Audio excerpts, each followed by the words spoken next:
What's the bet? What's the bet? What's the bet? 20K I got on Rolly, he got on Tank. Yeah.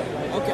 No, don't play 20 bands. I'll pay you shit tomorrow. Alright, say no Tomorrow. What's the bet? What's the bet? What's the bet? 20K I got on Rolly, he got on Tank. Yeah. Okay. No, don't play 20 bands. I'll pay you shit tomorrow. Alright, say no Tomorrow.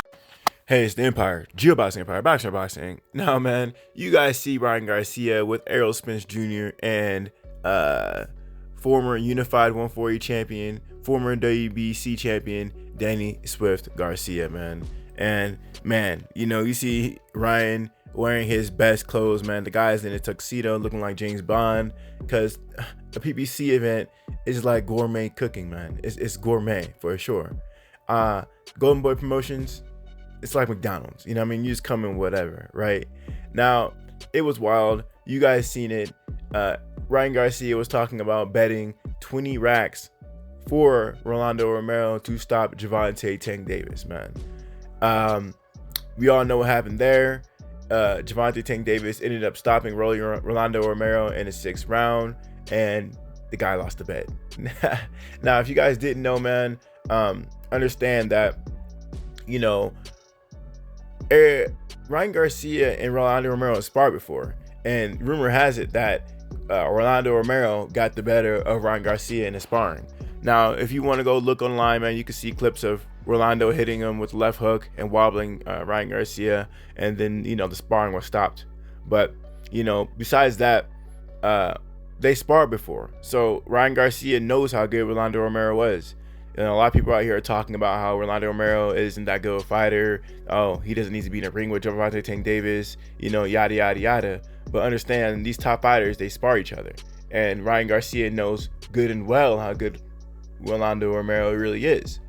Now, all that being said, man, you know, like I said earlier, Ryan Garcia came in wearing his best clothes for the PBC, and he was talking to the big dogs. He wasn't just talking to ERROL SPENCE and Danny Garcia. I actually seen him run up on Leonard Ellerbe, the spokesman of TMT Promotions, Floyd Mayweather Promotions, right? And, you know, understand that Ryan Garcia gets paid okay money at Golden Boy Promotions, but he isn't getting paid TMT money, you know, the money team kind of money, you know? And the fact that he entertained someone like a Leonard Ellerbe and actually had a conversation with him, well, that means that maybe he wants some of that money. Maybe he wants to get big dollars and sign with TMT Promotions. You know, I think this will actually be a really big step for Ryan Garcia, and maybe some of those Floyd fans and Gervonte Tank Davis fans might take it easy on him if he comes to switch sides. You know, if he comes to the outside, to the TMT side, to the PBC side where the real fighters are, you know, maybe people might take it easy on the kid. You know, just maybe, you know. That all being said, you know, I would love to see Gervonte Tank Davis come with the PBC, and maybe he can fight some of these fighters that Tank are fighting. You know, the Rolando Romero's, the Isaac Pitbull Cruz. Heck, I even take him versus a Leo Santa Cruz even. You know, there's just a lot of fights to be made at the PBC for Ryan Garcia, and, you know, Golden Boy Promotions, man, their money is just not long. It's not TMT long. It's not Uncle Al long. And, you know, like I said earlier, I've seen people from all over come to this fight from different networks. You know, like I said earlier, Ryan Garcia is a Golden Boy Promotions fighter, you know, but he came to this event because it's a big one. It was in New York. You know, it was a big fight. Gervonte Tank Davis won one of his first fights in New York City as far as winning a title. You know, he talked about it in his post-fight interview.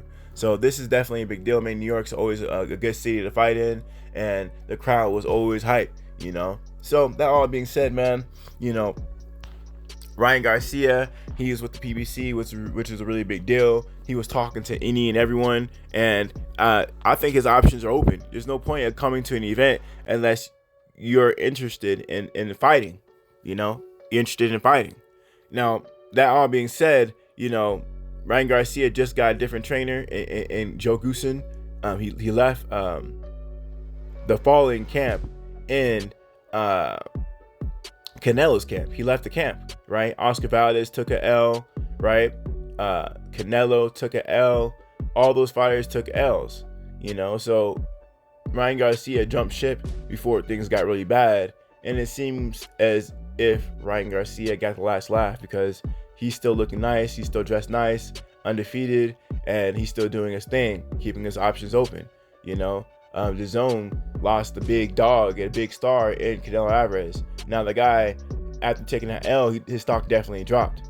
Now I'm not saying he completely collapsed, but he don't have that aura of invincibility, and the only guy who could stop him was Floyd Mayweather because he was 2 years old at the time. That's what the fans keep telling you. Oh, the guy, he was just a kid, he was just a boy, he was a boy, you know. That's what people keep on talking about. So all that being said, Canelo just took another L, right? And it, ironically enough, when he lost to Dmitry Bivol, it was for the same title he beat Sergey Kovalev for, which was the WBO title.